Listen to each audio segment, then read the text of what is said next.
पंचमोध्यायः। श्री स्कंद पुराण के उत्तरखंड में नारद सनत कुमार संवाद के अंतर्गत रामायण महात्म्य के प्रसंग में 5वें अध्याय में रामायण के नवाह श्रवण की विधि, रामायण की महिमा तथा फल का वर्णन किया गया है। सूत उवाच रामायणस्य माहात्म्यं श्रुत्वा प्रीतो मुनीश्वरः सनत्कुमारः पप्रच्छ नारदं मुनिसत्तमम्।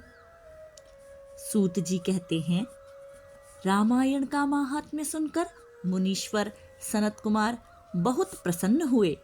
उन्होंने मुनि श्रेष्ठ नारद जी से पुनः जिज्ञासा की।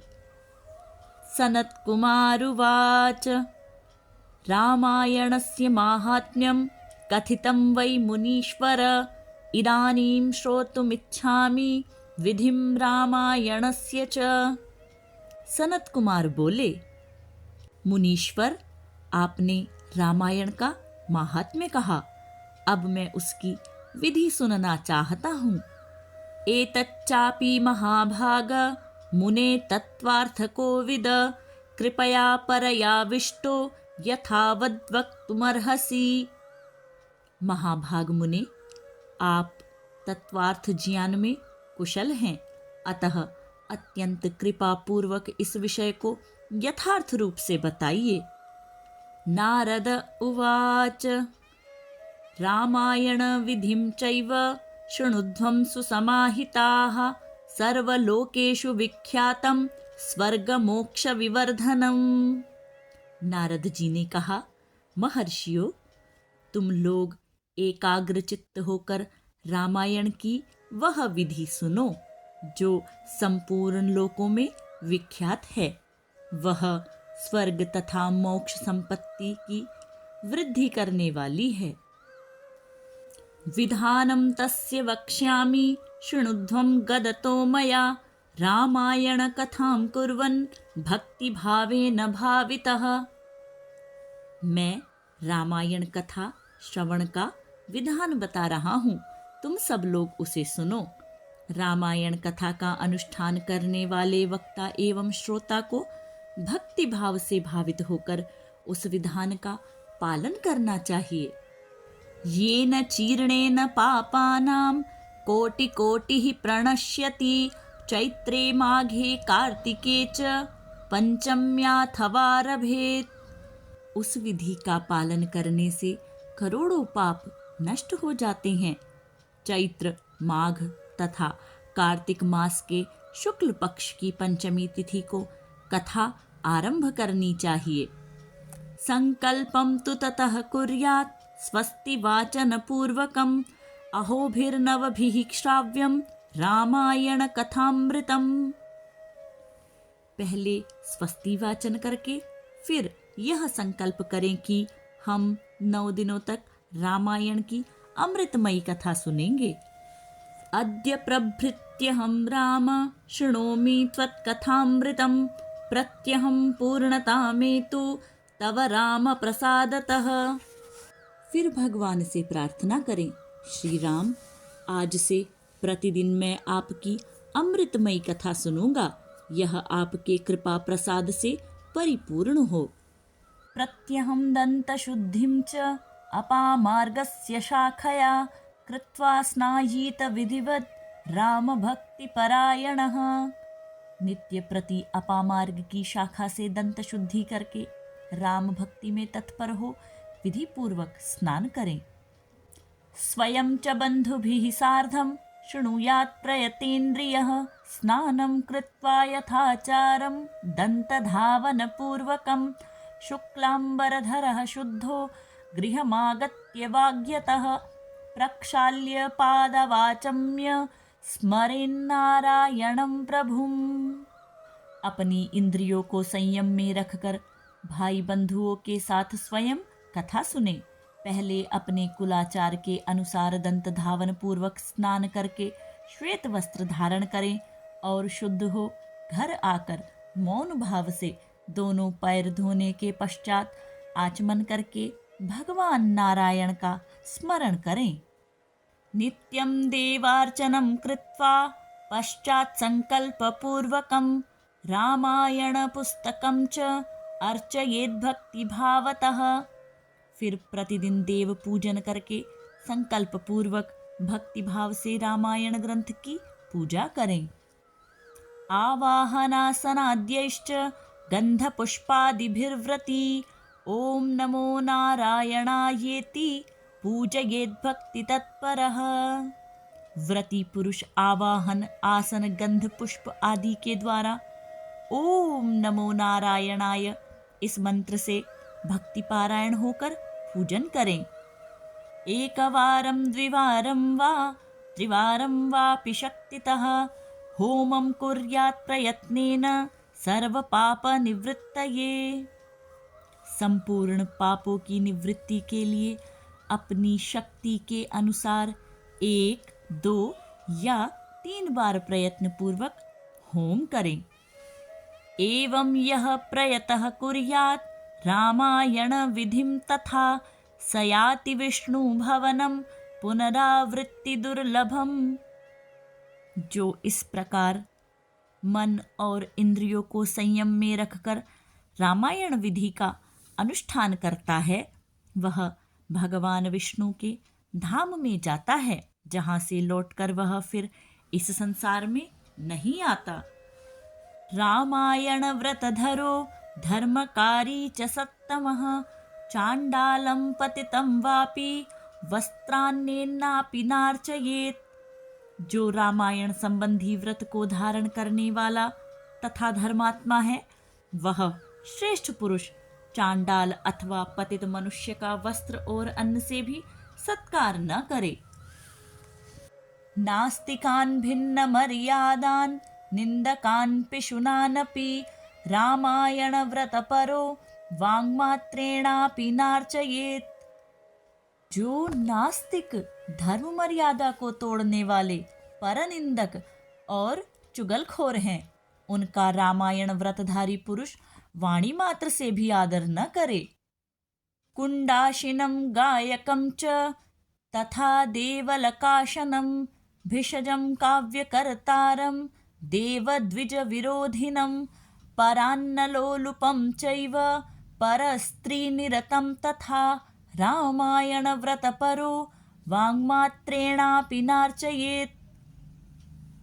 जो पति के जीवित रहते ही पर पुरुष के समागम से माता द्वारा उत्पन्न किया जाता है, उस जारज पुत्र को कुंड कहते हैं। ऐसे कुंड के यहाँ जो भोजन करता है, जो गीत गाकर जीविका चलाता है, देवता पर चढ़ी हुई वस्तु का उपभोग करने वाले मनुष्य का अन्न खाता है, वैद्य है, लोगों की मिथ्या प्रशंसा में कविता लिखता है, देवताओं तथा ब्राह्मणों का विरोध करता है, पराये अन्न का लोभी है और पर स्त्री में आसक्त है, ऐसे मनुष्य का भी रामायण व्रतधारी पुरुष वाणी मात्र से भी आदर न करे। इत्येवमादिभिः शुद्धो वशी सर्वहिते रतः रामायण परो भूत्वा पराम सिद्धिम गमिष्यति। इस प्रकार दोषों से दूर एवं शुद्ध होकर जितेंद्रिय एवं सबके हित में तत्पर रहते हुए जो रामायण का आश्रय लेता है, वह परम सिद्धि को प्राप्त होता है।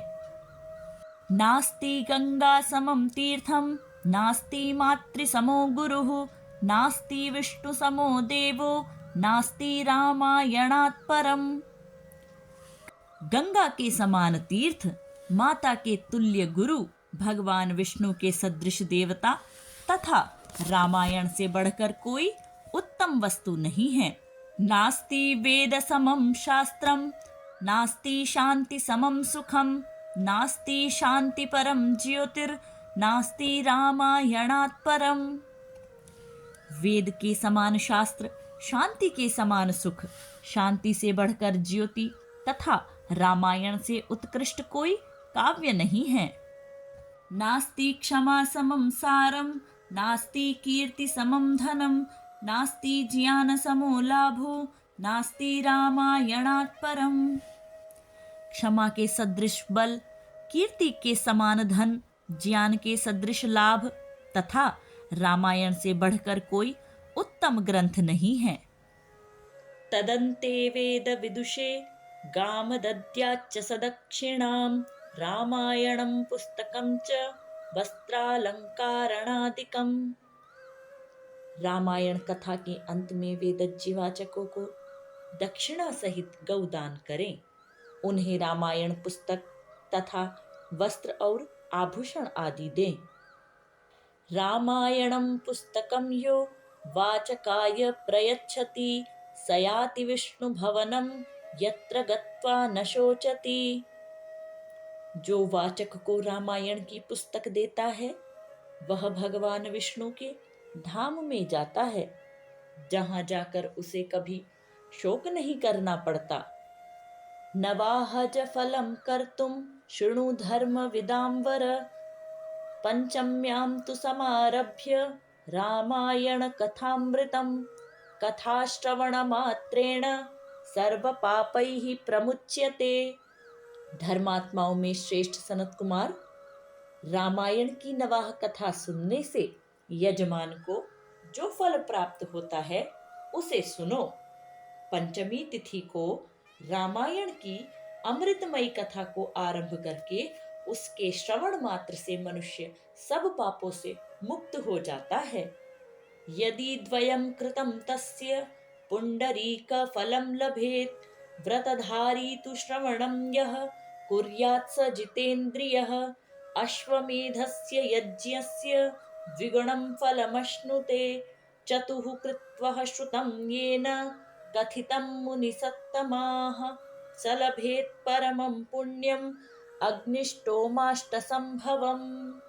यदि 2 बार यह कथा श्रवण की गई तो श्रोताओं को पुंडरीक यज्ञ का फल मिलता है।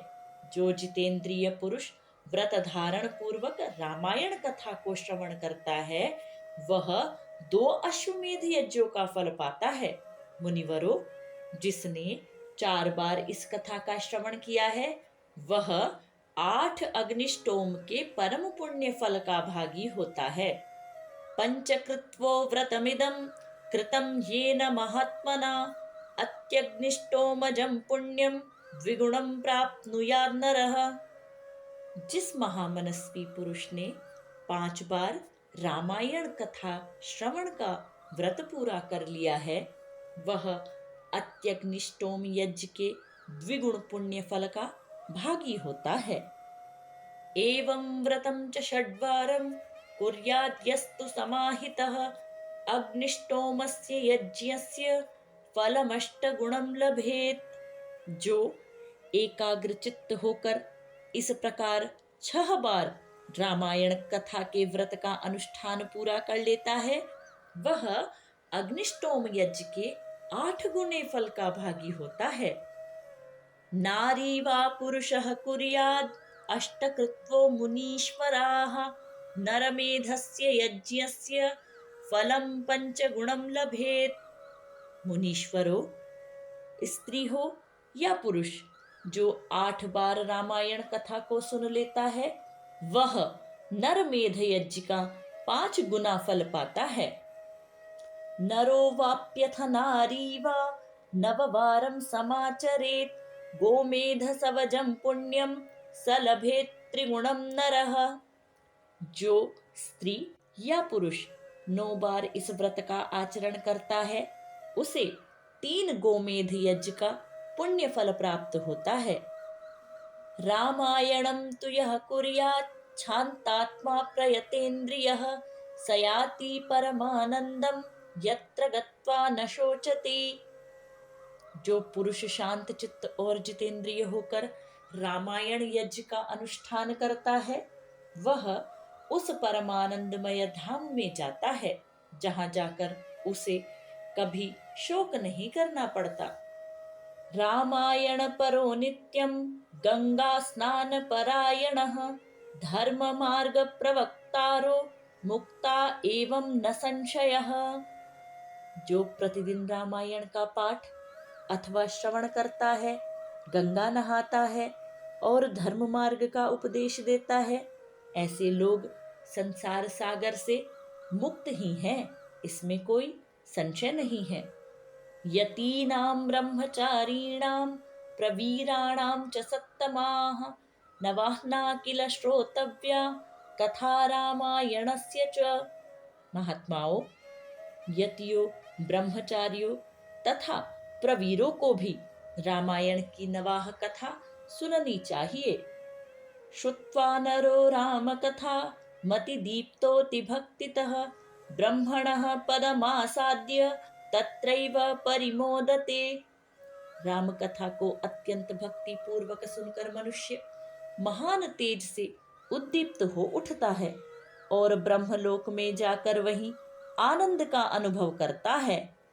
तस्मात् शृणुध्वं विप्रेन्द्रा रामायण कथामृतम् श्रोत्रीणां च परम श्राव्यम पवित्राणामनुत्तमम्। इसीलिए विप्रगण, आप लोग रामायण की अमृतमयी कथा सुनिए। श्रोताओं के लिए यह सर्वोत्तम श्रवणीय वस्तु है और पवित्रों में भी परम उत्तम है। दुःस्वप्ननाशनं धन्यं श्रोतव्यं च प्रयत्नतः नरोत्र श्रद्धया युक्तः श्लोकं श्लोकार्धमेव च पठते मुच्यते सद्यो ह्युपपातककोटिभिः सतामेव प्रयोक्तव्यं गुह्याद् गुह्यतमं तु यत्। दुःस्वप्न को नष्ट करने वाली यह कथा धन्य है, इसे प्रयत्न पूर्वक सुनना चाहिए। जो मनुष्य श्रद्धा युक्त होकर इसका एक श्लोक या आधा श्लोक भी पढ़ता है, वह तत्काल ही करोड़ों उपपातकों से छुटकारा पा जाता है। यह गुह्य से भी गुह्यतम वस्तु है, इसे सत्पुरुषों को ही सुनाना चाहिए। वाचयेत् राम भवने पुण्यक्षेत्रे च संसदि ब्रह्मद्वेषरतानां च दम्भाचाररतात्मनां लोकवञ्चकवृत्तीनां न ब्रूयादिदमुत्तमम्। भगवान श्री राम के मंदिर में अथवा किसी पुण्य क्षेत्र में सत्पुरुषों की सभा में राम कथा का प्रवचन करना चाहिए। जो ब्रह्मद्रोही पाखंडपूर्ण आचरण में तत्पर तथा लोगों को ठगने वाली वृत्ति से युक्त है, उन्हें यह परम उत्तम कथा नहीं सुनानी चाहिए। त्यक्त कामादि दोषाणां राम भक्ति रतात्मनां गुरु भक्ति रतानां च वक्तव्यं मोक्ष साधनम। जो काम आदि दोषों का त्याग कर चुके हैं, जिनका मन राम भक्ति में अनुरक्त रहता है तथा जो गुरुजनों की सेवा में तत्पर हैं, उन्हीं के समक्ष यह मोक्ष की साधन भूत कथा बांचनी चाहिए। सर्वदेवमयो रामः स्मृतश्चार्ति प्रणाशनः सद्भक्तवत्सलो देवो भक्त्या तुष्यति नान्यथा। श्री राम सर्वदेवमय माने गए हैं। वे आर्त प्राणियों की पीड़ा का नाश करने वाले हैं तथा श्रेष्ठ भक्तों पर सदा ही स्नेह रखते हैं। वे भगवान भक्ति से ही संतुष्ट होते हैं, दूसरे किसी उपाय से नहीं। अवशेनापि यन्नाम्नि कीर्तिते वापि स्मृतेऽपि वा विमुक्तपातकः सोऽपि परमं पदमश्नुते। मनुष्य विवश होकर भी उनके नाम का कीर्तन अथवा स्मरण कर लेने पर समस्त पातकों से मुक्त हो परम पद का भागी होता है। संसार घोर कांतार दावाग्निर्मधुसूदनः स्मर्त्रीणां सर्व पापानि नाशयत्याशु सत्तमाः। महात्माओं, भगवान मधुसूदन संसार रूपी भयंकर एवं दुर्गम वन को भस्म करने के लिए दावानल के समान है। वे अपना स्मरण करने वाले मनुष्यों के समस्त पापों को शीघ्र ही नष्ट कर देते हैं। तदर्थकमिदं पुण्यं काव्यं श्राव्यमनुत्तमं श्रवणात् पठनाद्वापि सर्व पाप विनाशकृत। इस पवित्र काव्य के प्रतिपाद्य विषय वे ही हैं। अतः यह परम उत्तम काव्य सदा ही श्रवण करने योग्य है। इसका श्रवण अथवा पाठ करने से यह समस्त पापों का नाश करने वाला है। यस्य रामरसे प्रीतिर वर्तते भक्ति संयुता स एव कृतकृत्यश्च सर्वशास्त्रार्थको विदः। जिसकी श्री राम रस में प्रीति एवं भक्ति है, वही संपूर्ण शास्त्रों के अर्थ ज्ञान में निपुण और कृतकृत्य है। तदर्जितं तपः पुण्यं तत्सत्यं सफलं द्विजाः यदर्थ श्रवणे प्रीति रन्यथा नहीं वर्तते। ब्राह्मणों, उसकी उपार्जित की हुई तपस्या पवित्र, सत्य और सफल है, क्योंकि रामरस में प्रीति हुए बिना रामायण के अर्थ श्रवण में प्रेम नहीं होता है। रामायण पराये तु राम नाम परायणाः त एव कृतकृत्याश्च घोरे कलियुगे द्विजाः। जो द्विज इस भयंकर कली काल में रामायण तथा श्री राम नाम का सहारा लेते हैं, वे ही कृतकृत्य हैं। नवह्ना किल श्रोतव्यं रामायण कथामृतं ते कृतज्ञा महात्मानस्तेभ्यो नित्यं नमो नमः। रामायण की इस अमृतमयी कथा का नवाह श्रवण करना चाहिए। जो महात्मा ऐसा करते हैं वे कृतज्ञ हैं, उन्हें प्रतिदिन मेरा बारंबार नमस्कार है। राम नामैव नामैव नामैव मम जीवनं कलौ नास्त्येव नास्त्येव नास्त्येव गतिरन्यथा। श्री राम का नाम, केवल श्री राम का नाम ही मेरा जीवन है। कलयुग में और किसी उपाय से जीवों की सद्गति नहीं होती, नहीं होती, नहीं होती। सूत उवाच एवं सनत्कुमारस्तु नारदेन महात्मना सम्यक् प्रबोधितः सद्यः परां निर्वृत्तिमापः। सूत जी कहते हैं, महात्मा नारद जी के द्वारा इस प्रकार ज्ञानोपदेश पाकर सनत कुमार जी को तत्काल ही परमानंद की प्राप्ति हो गई। तस्मात् शृण्वं विप्रेन्द्रा रामायण कथामृतं नवह्ना किल श्रोतव्यं सर्व पापैः प्रमुच्यते। अतः विप्रवरो, तुम सब लोग रामायण की अमृतमयी कथा सुनो। रामायण को 9 दिनों में ही सुनना चाहिए। ऐसा करने वाला समस्त पापों से मुक्त हो जाता है। श्रुत्वा चैतन्महाकाव्यं वाचकं यस्तु पूजयेत् तस्य विष्णुः प्रसन्नः स्यात् श्रिया सह द्विजोत्तमाः। द्विजोत्तमों, इस महान काव्य को सुनकर जो वाचक की पूजा करता है, उस पर लक्ष्मी सहित भगवान विष्णु प्रसन्न होते हैं। वाचके प्रीतिमापन्ने ब्रह्म विष्णु महेश्वराः प्रीता भवन्ति विप्रेन्द्रा नात्र कार्या विचारणा।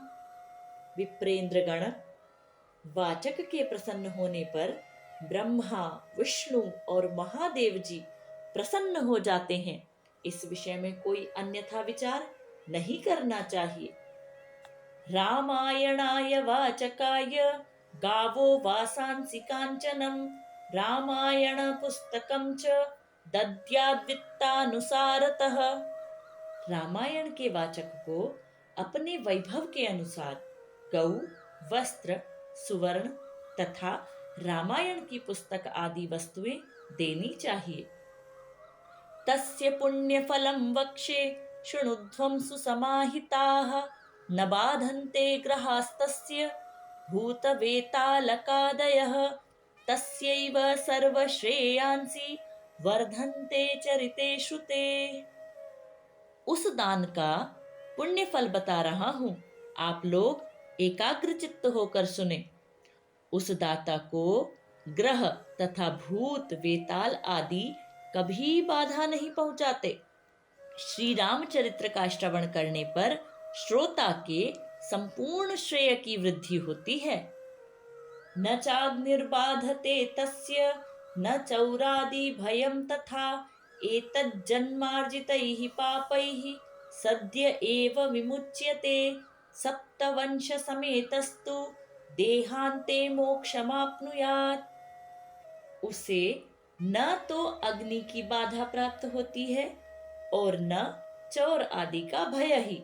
वह इस जन्म में उपार्जित किए हुए समस्त पापों से तत्काल मुक्त हो जाता है। वह इस शरीर का अंत होने पर अपनी 7 पीढ़ियों के साथ मोक्ष का भागी होता है।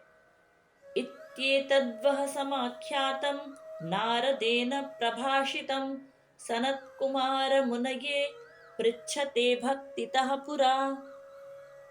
पूर्व काल में सनत कुमार मुनि के भक्ति पूर्वक पूछने पर नारद जी ने उनसे जो कुछ कहा था वह सब मैंने आप लोगों को बता दिया है।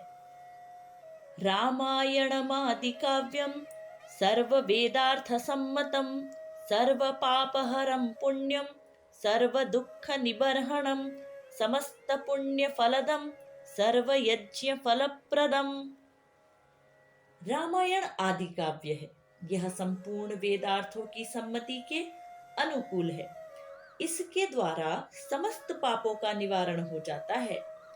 यह पुण्यमय काव्य संपूर्ण दुखों का विनाशक तथा समस्त पुण्यों और यज्ञों का फल देने वाला है। ये पठन्त्यत्र विबुधाः श्लोकं श्लोकार्धमेव च न तेषां पापबन्धस्तु कदाचिदपि जायते। जो विद्वान इसके एक या आधे श्लोक का भी पाठ करते हैं उन्हें कभी पापों का बंधन प्राप्त नहीं होता है। रामार्पितमिदं पुण्यं काव्यं तु सर्वकामदं भक्त्या शृण्वन्ति विदन्ति तेषां पुण्यफलं शृणु। श्री राम को समर्पित किया हुआ यह पुण्य काव्य संपूर्ण मनोकामनाओं को देने वाला है। जो लोग भक्ति पूर्वक इसे सुनते और समझते हैं उनको प्राप्त होने वाले पुण्य फल का वर्णन सुनो। शतजन्मार्जितैः पापैः सद्य एव विमोचिताः सहस्रकुल संयुक्तैः प्रयान्ति परमं पदम्। वे लोग 100 जन्मों में उपार्जित किए हुए पापों से तत्काल मुक्त हो अपनी हजारों पीढ़ियों के साथ परम पद को प्राप्त होते हैं। किम तीर्थैर्गोप्रदानैर्वा किम तपोभिः किमध्वरैः अहन्यः निरामस्य कीर्तनं परिशृण्वताम्। जो प्रतिदिन श्री राम का कीर्तन सुनते हैं उनके लिए तीर्थ सेवन, गोदान, तपस्या तथा यज्ञों की क्या आवश्यकता है।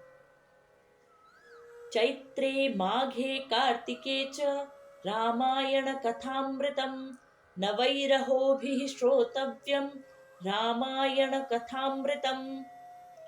चैत्र, माघ तथा कार्तिक में रामायण की अमृतमयी कथा का नवाह पारायण सुनना चाहिए। राम प्रसाद जनकम राम भक्ति विवर्धनम सर्व पाप क्षयकरम सर्व संपद विवर्धनम।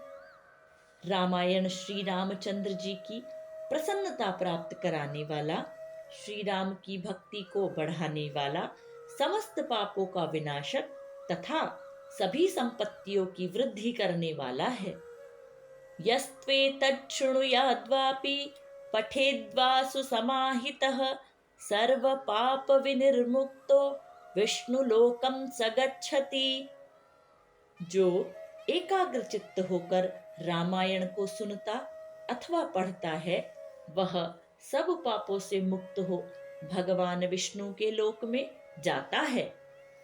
इति श्री स्कंद पुराणे उत्तरखंडे नारद सनत कुमार संवादे रामायण माहात्म्ये फलानुकीर्तनं नाम 5मोऽध्यायः। इस प्रकार श्री स्कंद पुराण के उत्तरखंड में श्री नारद सनत कुमार संवाद के अंतर्गत रामायण महात्म्य के प्रसंग में फल का वर्णन नामक 5वां अध्याय पूर्ण हुआ।